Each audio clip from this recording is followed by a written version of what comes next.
저는 여러분과 함께 열왕기상 18장 41절에서 46절에 있는 말씀을 중심으로 어떻게 기도해야 응답이 되는가라고 하는 제목으로 말씀을 증거합니다. 많은 사람들이 기도라고 하는 것을 남녀노 빈부귀천을 막느라고 할 수 있는 일들입니다. 그런데 이 기도가 어렵다 쉽다라고 하는 그 차원이 뭐냐 하면, 내가 기도할 만한 자격이 없다라고 생각하면 기도는 탁 막히게 돼요. 또 이 기도라고 하는 것은 내 감정과 내 의지로 하게 되면 응답이 되지 않습니다. 오늘 본문의 내용을 살펴보면 엘리야라고 하는 하나님의 사람이 나옵니다. 이 엘리야는 믿음의 사람이었고, 이 엘리야는 오늘 본문의 내용을 보면 비를 오게 한 그런 능력의 하나님의 사람이다, 이렇게 말씀해 주고 있습니다. 근데 이 엘리야라고 하는 사람이 그냥 하나님께 기도해서 응답받은 것이 아니라 18장 1절에 보면, 많은 날이 지나고 제3년에 여호와의 말씀이 엘리야에게 임하여 이르시되 너는 가서 아합에게 보이라. 내가 비를 지면에 내리리라. 사실 엘리야가 이 말씀을 받기 전에는 굉장한 가뭄이 심했습니다. 몇 년 동안에 6, 7년 동안의 가뭄이 굉장히 심해서 이스라엘 사람들이 살기가 굉장히 이제 곤란한 그런 지경이 있었습니다. 그럴 때 평상시에 늘 기도에 힘쓰던 엘리야에게 하나님의 말씀이 임한 거예요. 비가 내가 내릴 것이다, 그랬습니다. 여러분, 기도라고 하는 것은 저와 여러분 평상시에 해야 되는데, 이 영국에 계신 윌리엄 쿠퍼라고 하는 사람은 기도를 포기하는 자는 전쟁에서 승리를 포기하는 자와 같다라고 이야기하기도 합니다. 우리가 기도할 때 포기하지 말고 끝까지 기도하면 반드시 저와 여러분에게 응답이 되는데, 응답이 되지 않은 이유는 뭘까요? 그것은 바로 우리가 말씀을 붙잡고 기도하지 않기 때문에 기도 응답이 굉장히 더디고 받지 못한다는 것입니다. 오늘 내용을 살펴보면 엘리야는 비가 온다는 확신을 어떻게 가졌느냐? 개인적 확신이 아닙니다. 이 엘리야에게 하나님께서 내가 지면에 비를 내릴 것이다, 18장 1절에 말씀한 이 말씀을 이 엘리야는 가슴에 품은 거예요. 그리고 난 다음에 아합 왕에게 가서 이제 이야기한 거죠. 확신을 가지고. 마찬가지로 저와 여러분이 이 땅에서 하나님의 응답을 받길 원한다면 하나님의 말씀을 붙잡아야 돼요. 이 말씀을 붙잡을 때 이 힘이 있고, 이 말씀을 통해서 하나님은 언제나 저와 여러분에게 응답이 될 것으로 우리는 믿기를 주님의 이름으로 축원합니다. 이 엘리야가 오늘 본문에 보면 이런 내용입니다. 엘리야가 믿음의 확신을 가지고 있는데, 그런데 때가 됐어요. 마음에 이제 확신이 왔어요.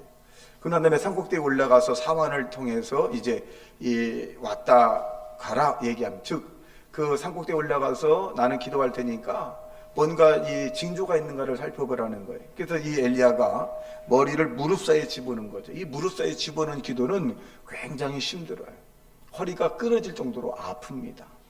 근데 엘리야라고 하는 사람이 왜 이런 기도를 했을까? 그냥 앉아서 편안하게 기도하고, 뭐 누워서 기도한다거나 서서 기도한다거나 뭐 여러 가지 기도 방법이 있는데, 이 엘리야는 왜 이 머리를 무릎 사이에 넣었을까?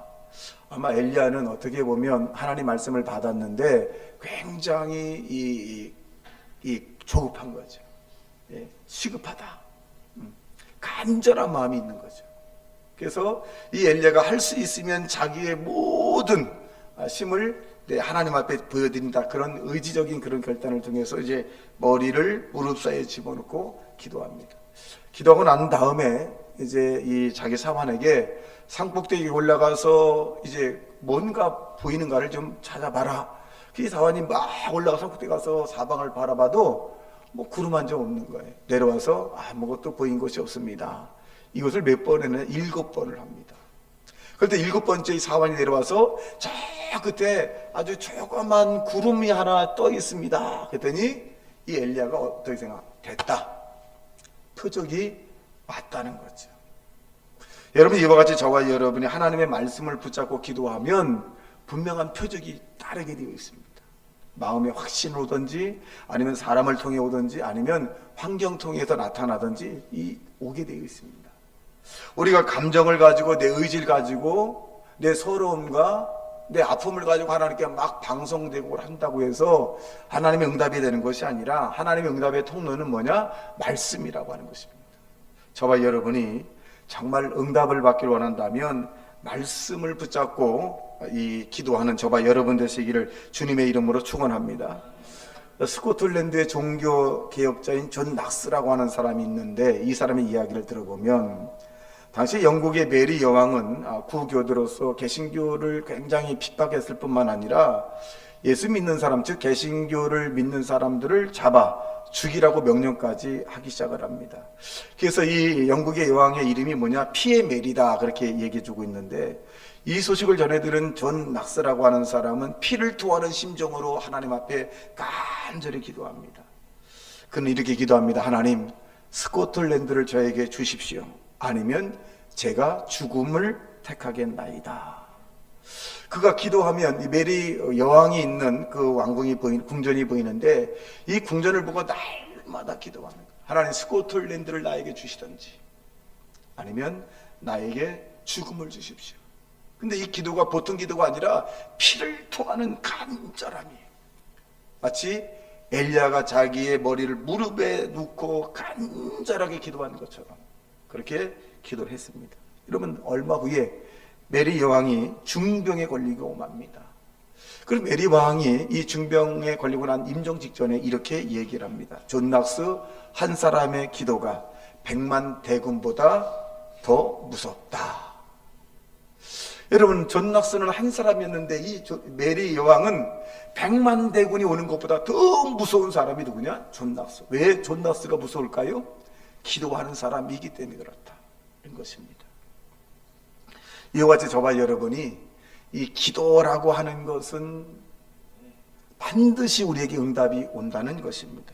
여러분, 이 영국에서만, 스코틀랜드에서만 있었던 일이 아니라 한국 그리스도인들 마찬가지인데, 개신교 공식 선교사 최초로 대하는 건 1885년인데 이 사실은 그 전에 1866년에 제네럴 서머너에 입성했던 토마스 선교사가 함께 오셨습니다. 그는 상선 신분으로 왔지만은 사실은 목사님이고, 그리고 사실 한국어 번역을 가지고 온, 성경을 가지고 온 사람이기도 합니다. 그런데 조선 관군에 발각이 되어서 이제 순교하기 직전이었습니다. 근데 이 순교를 하기 직전에 이 참수를 한 사람이 누구냐? 박충권이라고 하는 사람인데, 이 토마스 선교사가 박충권이라고 하는, 즉 칼제비에게 성경을 하나 전해줍니다. 당신도 예수 믿으십시오. 당신도 예수 믿으십시오. 한국어로 번역된 성경.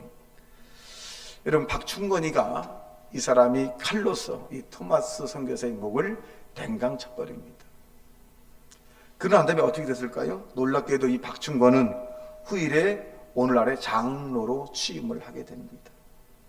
성경 한 권을 전해줬지만은 하나님께서는 그 박충권을 하나님의 말씀을 지키고 하나님의 말씀을 증거하는 그런 장로님으로 선택을 해줬습니다. 여러분, 이와 같이 토마스 선교사의 그 죽음 직전의 그 기도가 응답이 되는 것입니다.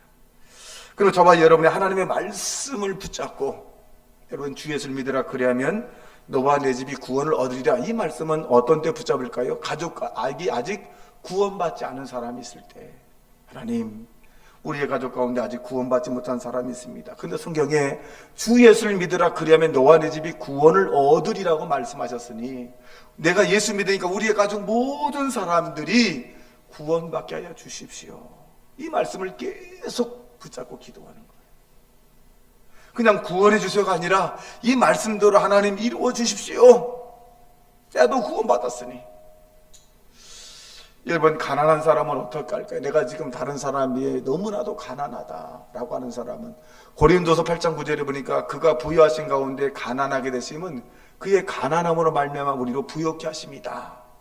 예수님의 이야기입니다. 예수님은 이 땅에 오셨을 때 너무너무 가난하셨죠. 평범한 사람들은 다 방에서 이 땅에 태어났는데 예수님은 이 방이 없어서 사실 마국간에서 태어나셨습니다. 그리고 예수님이 이렇게 말씀합니다. 여우도 굴이 있고 쇠도 거처가 있지만 인자는 머리 둘 곳도 없다. 이렇게 탄식하셨거든요. 왜 예수님이 이렇게 가난하게 사셨을까요?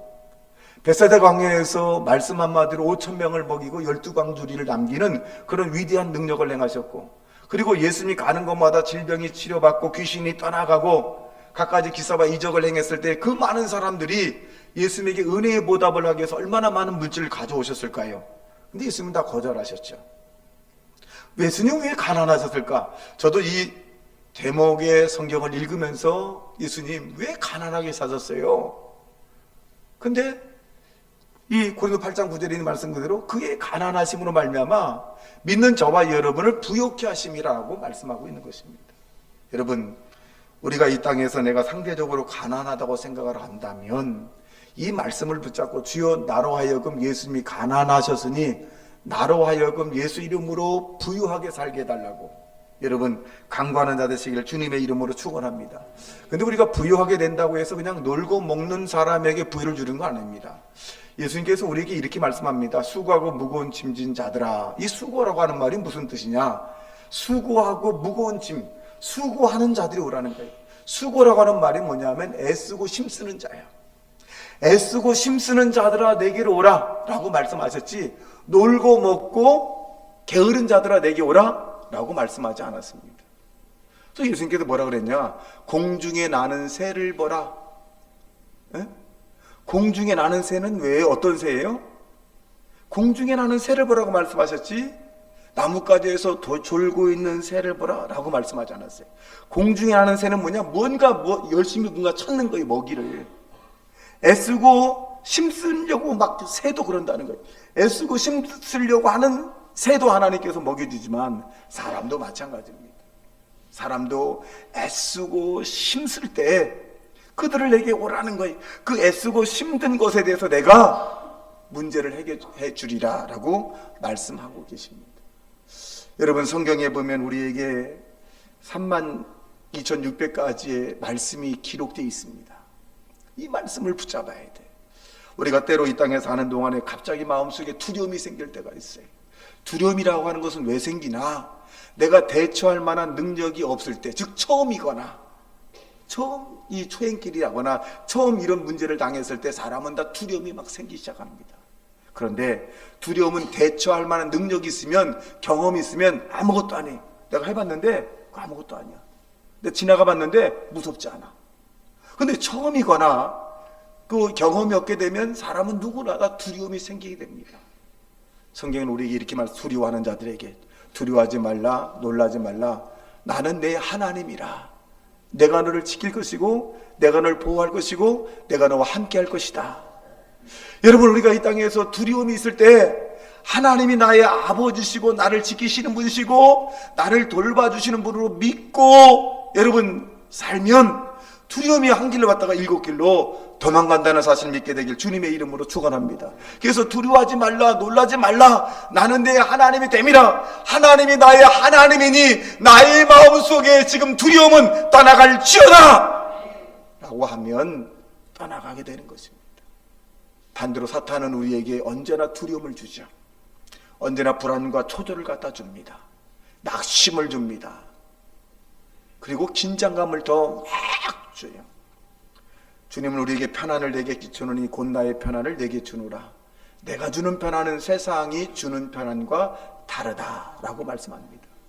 여러분, 이 말씀을 가지고 저와 여러분이 기도하게 되면 그 말씀이 살아 움직여서 우리 심령 가운데 임하셔서 모든 비정상적인 것을 정상으로 만든다는 사실을 믿게 되기를 주님의 이름으로 축원합니다. 그래서 우리가 말씀을 붙잡고 기도할 때 절대로 물러서지 말라. 이 말씀은 하나님이십니다. 말씀이 육신되어 우리 가운데 거하시며 그 영광을 보니 은혜와 진리가 충만한 예수 그리스도입니다.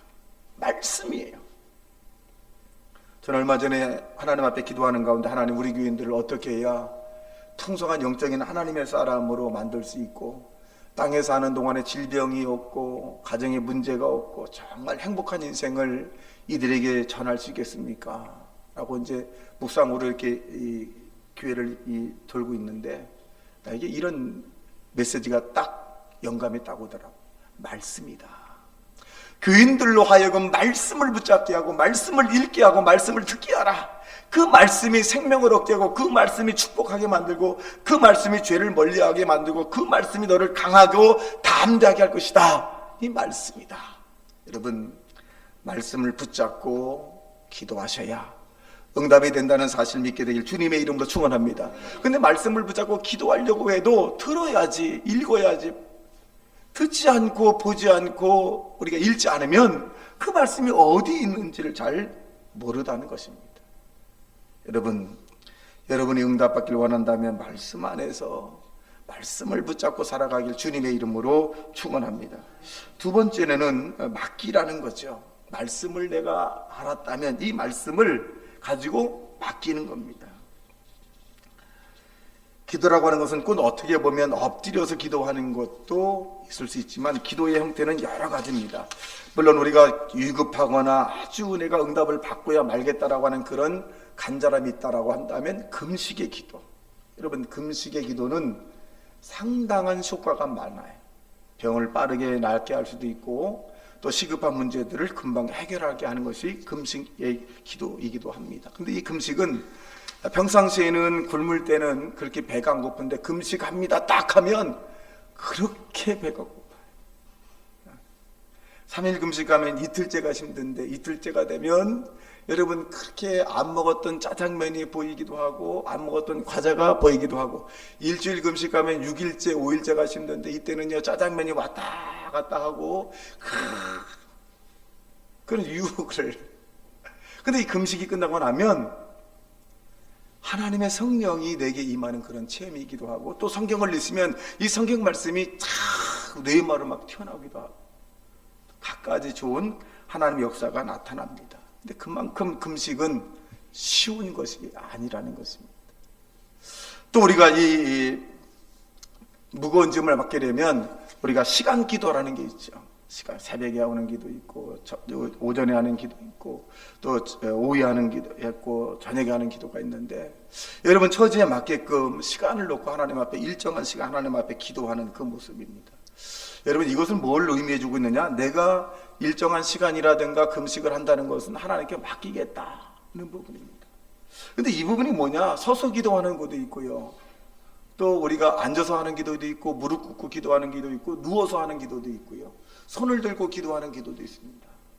여러 가지 기도의 모습이 있는데 중요한 것은 저와 여러분이 있는 무거운 짐을 주님에게 맡기는 하나님의 사람이 되시기를 주님의 이름으로 축원합니다. 맡긴다는 것은 뭐냐면 내가 염려하지 않는다는 것입니다. 마태복음 6장 31절과 33절에 보면 그러므로 염려하여 이르기를 무엇을 먹을까 무엇을 마실까 무엇을 입을까 하지 말라. 이는 다 이방인들이 구하는 것이라. 너희 하늘 아버지께서 이 모든 것이 너희에게 있어야 할 줄 아시느니라. 그런즉 너희는 먼저 그의 나라와 그의 나라를 구하라. 그리하면 이 모든 것을 너희에게 더하시리라 라고 말씀합니다. 여러분 우리가 하나님의 나라를 생각하는 것은 하나님의 의를 구하는 것입니다. 고린도전서 9장 2절의 말씀에 보면 하나님이 자기를 사랑하는 자들을 위하여 예비하신 모든 것은 눈으로 보지 못하고 귀로 듣지 못하고 사람의 마음으로 생각지 못하였다 함과 같으니라. 여러분 하나님이 저와 여러분을 위해서 다 예비해 놓으셨어요. 이 예비해 놓은 것을 우리가 어떻게 찾느냐? 육의 눈으로 찾아볼 수 없습니다. 영적인 눈, 다시 말하면 우리가 믿음의 기도를 통해서 하나님이 예정된 것을 찾을 수 있다는 것입니다. 여러분 물질도 하나님이 예정된 걸 찾을 수 있고 또 명예도 건강도 또 사업도 직장도 학업도 예수님 안에서 찾을 수 있다는 사실로 믿게 되길 주님의 이름으로 축원합니다. 여러분 우리가 잘 아는 하갈이라고 하는 사람이 아브라함과 아내 사라라고 하는 사람과의 다툼이 있으니까 이 하나님께서 이 아브라함을 통해서 하갈을 내어 쫓으라고 얘기합니다. 그 하갈에게 이 아브라함은 이제 넉넉하게 물도 주고 식량도 주고 그렇게 주었습니다. 그런데 사람이 지고 갈 수 있는 것이 한계가 있습니다. 이 하갈과 이스마엘이 이제 이 짐을 지고 가다가 3, 4일쯤 되니까 먹을 것도 떨어지고 물도 다 떨어졌어. 그럴 때 이 하갈이 하나님 앞에 어떻게 합니까? 방송되고 가죠. 아브라함의 하나님, 나의 하나님 하면서 아마 방송되고 합니다. 지금 내가 굶어 죽게 생겼습니다. 목말라 죽게 생겼습니다. 그리고 방송되고 그 아브라함의 하나님에서 간절히 하나님께 기도했을 때 이 하갈에게 확 환상으로 열려주죠. 바로 옆에 불이 있는 것입니다. 아니 조금 전까지만 해도 하갈이 아무리 찾아봐도 물이 없었는데 기도하고 난 다음에 보니까 이 바로 옆에 물이 있는 거예요. 여러분, 여러분의 행복은 저 멀리 있는 것이 아니라 바로 옆에 있을 수 있습니다. 옆에 있는데 저와 여러분이 찾지 못하는 거예요. 하나님이 다 여러분을 향해서 오늘 본문에 있는 대로 이 엘리야에게 능력을 행했던 것처럼, 또 고린도서 2장 9절에 있는 것처럼 하나님이 자기를 사랑하는 자들을 위하여 예비하신 것은 눈으로 보지 못하고 귀로 듣지 못하고 사람의 마음으로 생각하지 못함과 같으니라 라고 말씀하신 것처럼 믿음으로만 가능하다는 것입니다. 여러분, 진정한 행복을 여러분이 얻길 원한다면 여러분의 무거운 짐을 다 주님에게 맡기고 여러분 믿음으로 주님이 예정된 것을 찾는 하나님의 사람이 되시기를 주님의 이름으로 축원합니다. 셋째로, 우리가 이 기도응답을 받기를 원한다면 죄를 품지 말고 직고하라는 것입니다. 시편 66편 18절에 보니까 내가 나의 마음에 죄악을 품었더라면 주께서 듣지 아니하시리라. 여러분, 죄악을 우리가 품으면 하나님이 우리의 기도를 듣지 않으신다라고 말씀했고, 요한일서 1장 9절에 보니까 만일 우리가 우리 죄를 자백하면 저는 미쁘시사 의로우사 우리 죄를 사하시며 우리를 모든 불의에서 깨끗하게 하실 것이요 라고 말씀하고 계십니다. 여러분, 우리의 죄 토하면 되죠. 역대하 7장 14절에 보니까 내 이름으로 일컫는 내 백성이 그들이 악한 길에서 떠나 스스로 낮추고 기도하여 내 얼굴을 찾으면 내가 하늘에서 듣고 그들의 죄를 사하고 그들의 땅을 고칠지니라. 우리의 죄를 고백하면, 근데 우리의 죄를 사람에게 고백하는 것이 아니라 하나님에게 직고하라는 것입니다. 여러분, 이 직고를 누가 잘했냐? 다윗이라고 하는 사람이 하나님 앞에 직고했죠. 자기의 죄를 하나님 앞에 직고했더라. 여러분, 우리 죄를 직고하면 우리를 깨끗하게 씻겨주실 것이고 그 깨끗함으로 말미암아 하나님의 응답이 우리에게 임하게 되는 것입니다. 사람에게 우리의 잘못을 직고하는 것이 아니라 하나님에게 해야 됩니다. 하나님, 우리가 어떤 죄를 졌든 간에 과거, 현재, 미래의 모든 죄를 주님이 이 땅에 오신 이유도 죄를 해결해 주려고 이 땅에 오신 것처럼 우리가 우리 죄를 직고함으로써 여러분 응답이 이루어지는 믿음의 사람이 되시기를 주님의 이름으로 축원합니다. 내가 기도했는데 내가 응답이 더디더라, 내가 기도했는데 아직까지 응답이 되지 않았더라라고 한다면 혹시 하나님과 나 사이에 막힌 담은 없는가? 내가 사람을 미워한 것이 있는가? 하나님보다 물질을 더 사랑한 것은 없는가? 아니면 내 마음속에 음욕과 거짓과 불의와 추악이라고 하는 것이 없는가? 또 나는 내 감정이 하나님보다 앞서지 않았는가? 또 내 생각이 하나님보다 앞서지 않았는가를 생각해 봐야 돼요. 때로 우리가 입술로 범죄했던 거나 그 입술로 범죄한 것이 뭘까요? 죽고 싶다. 여러분, 보편적으로 사람들이 이 힘쓰고 애쓰는 일에 벅차게 되면 죽고 싶다라고 하는 말을 합니다. 여러분, 죽고 싶다는 말은 굉장히 하나님 앞에 죄악입니다. 왜 죄악이냐? 생명은 저와 여러분의 것이 아닙니다. 하나님이 우리에게 주신 거거든요. 그런데 우리는 죽고 싶다, 죽인다. 여러분, 이 죽인다, 죽고 싶다, 이것은 하나님의 권위를 도전하는 행위입니다. 이런 죽고 싶다, 죽고 싶다라고 하는 이 말을 우리가 했다라면 철저하게 하나님 앞에 우리는 회개하셔야 합니다. 우리는 하나님이 주시는 생명대로 정말 건강하게 살아야 되고 또 다른 생명을 굉장히 귀하게 여겨야 됩니다. 여러분, 왜? 생명은 하나님께 속한 것이. 그래서 이러한 여러 가지 일들의 죄악들이 하나님을 슬프게 하거나 하나님과 우리 사이에 막혀버리게 된다면 기도는 상당히 늦게 우리에게 임한다는 것입니다. 그러므로 우리의 죄악을 여러분 품지 말고 여러분 주님 앞에 다 토하기를 주님의 이름으로 축원합니다. 어떤 사람은 그렇게 얘기한, 목사님, 우리 마음속에 인간의 죄성이라고 하는 것인데 이 죄성이 있는데 교만한 마음 품는 거 당연하지 않습니까? 또 음욕을 품는 거 당연하지 않습니까? 이렇게 얘기합니다. 여러분, 당연하지 않아요. 음욕을 품는 거 그거 좋은 거 아니에요. 그거 당연한 거 아닙니다. 하나님의 성령이 우리에게 임하게 되면 음욕적인 생각이 드러나지 않습니다. 미워하는 거 당연한 거 아닙니까? 여러분, 당연한 거 아닙니다. 하나님의 성령이 내게 임하게 되면 미움의 생각이 안 들어요. 불쌍한 마음이 듭니다. 욕심, 하나님, 목사님 당연한 거 아닙니다. 당연한 거 아니에요. 욕심이라고 하는 것은 거룩한 욕심이 있지 세상적 욕심 우리에게 임하는 건 아닙니다. 오히려 욕심이 거룩한 욕심이 되어서 가난하고 소외된 자를 돕고 싶은 마음이 생기고, 거룩한 욕심 가운데 하나님의 축복을 받아서 나만 잘 먹고 잘 사는 것이 아니라 약한 자를 돕고 싶은 그런 마음이 막 생기는 거죠. 여러분, 교만한 마음이 당연할 거 아닙니다. 교만한 마음 당연한 거 아니고 겸손한 마음이 당연한 겁니다. 여러분, 에덴 동산에서 아담과 하와가 왜 동산 중앙에 있는 선악과를 따먹었을까요? 교만해서 그렇습니다. 나도 하나님처럼 이 눈이 밝아 하나님처럼 될 거라고 하는 이 교만함, 불순종이죠. 이게 당연한 거 아닙니다. 마찬가지로 그 원죄를 저와 여러분이 안고 있는데, 내가 교만하다는 것, 이건 당연하지 않습니다. 그럼 교만하다는 것을 어떻게 표현할까요? 내가 다른 사람을 욕한다. 여러분, 욕한다는 이 자체가 내가 교만하다는 거예요. 여러분, 이 일들이 하나님과 우리 사이를 막아버리는 겁니다. 여러분, 우리가 이러한 것들을 회개하고 살아가길 주님의 이름으로 축원합니다. 마지막으로 우리가 하나님께 응답받기를 원한다면 우리의 꿈을 포기하지 말라는 거죠. 많은 사람은 죄까지 회개를 합니다. 그런데 그 제일 마지막인 꿈이 자꾸 시들어져 버려요. 아, 이루어지지 않는 것 아닐까? 나에게 이러한 게 정말 있을까? 여러분, 여러분이 꿈을 포기하지 않고 기도하면 반드시 이루어지게 되어 있습니다. 요한일서 5장 15절에 보니까 우리가 무엇이든지 구하는 바를 들으시는 줄 안즉 우리가 그에게 구한 것을 얻을 줄 또한 아느니라 라고 말씀했어요.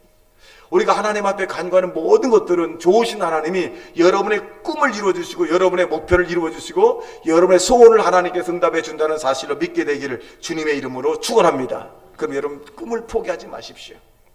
여러분이 이 땅에 사는 동안에 건강할 만한 자격이 있고 또 행복할 만한 자격을 가진 사람이고 또 다른 사람을 도울 만한 그런 물권과 영권, 인권을 하나님께 주실 것이고 그 꿈들이 여러분에게 이루어진다는 사실을 믿게 되길 주님의 이름으로 축원합니다. 다 같이 말씀 생각하며 통성